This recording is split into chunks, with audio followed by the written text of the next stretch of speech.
All right, joining me today is Nate Bowman and Rush Kane with Weld Labs. We don't really have a curriculum that we work off of. Slow down just a little bit more. Welding's different in every state we've been to. We're just like, hey, we're here to teach you about welding. What do you want to know? And we just go from there.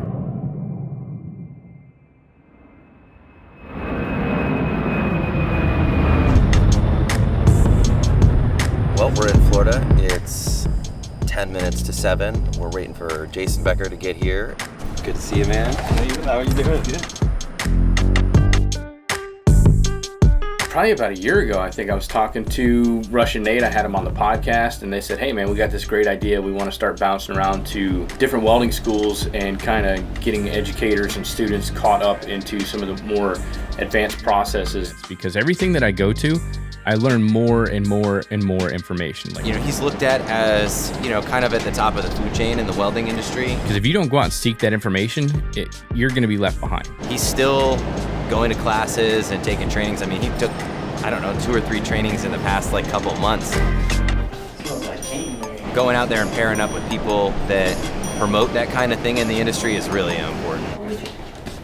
Like the weld that's on the side of the spaceship, if it's a fillet weld on carbon steel, it's the same exact weld that's on the side of the dumpster in the parking lot. We're very transparent that we don't necessarily have a plan, and very transparent that we're here for the students and that's the main focus. So our voltage, we can only change so much, right? Your question? Like, what were you doing in your previous job? Have half that experience. It's kind of scary because you have the welding inspector. Things get a lot more real because they ask real questions that can determine the course of their life and their career. When you share your knowledge and you help people advance and gain, that creates way more value of you. The classroom portion reaches a boiling point where they're just ready to go out into the lab.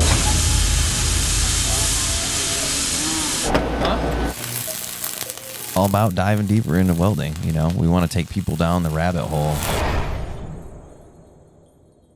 The best thing that we could do is go spend time with the next generation of welders that's going to come and take our place.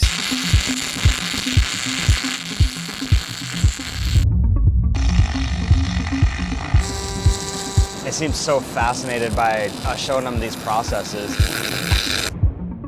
Talking with one of the students that stayed after on lunch, and he was just saying this is so good to see. I do it for all processes. He was so excited. He's like, man, I thought welding was just welding, but this is so cool to see that it's actually a science.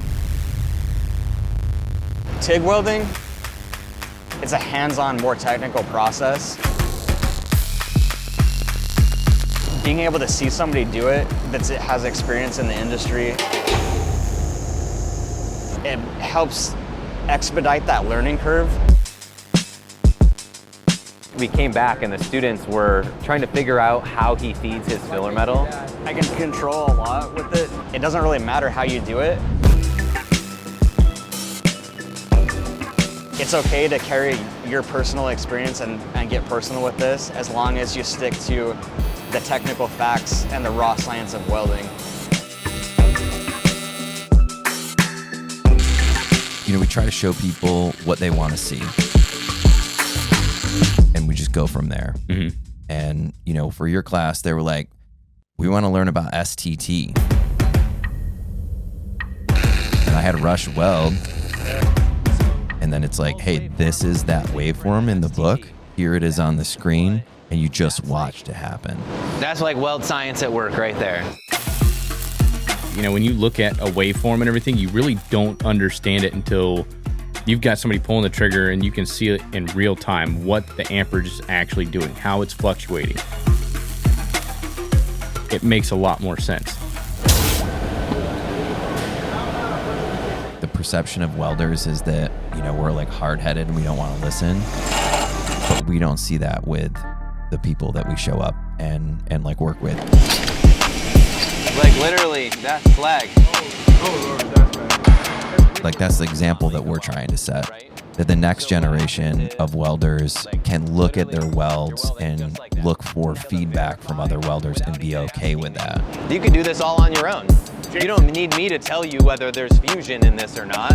Where the old culture is kind of just this is the way we've always done it. look how great my weld looks. And it's like, let's cut it open. And they're like, nah, I don't need to. Yeah. And you're like, okay. Don't destroy the last 20 years of my life. I think I've been doing everything right. We don't want to be the only people doing this. That's the whole point of Weld Labs, is like, we're trying to create the roadmap for people to do this. There isn't a curriculum. There's not an easy answer. It's so much more complicated. We've done 3 different schools and we've taught 3 completely different classes.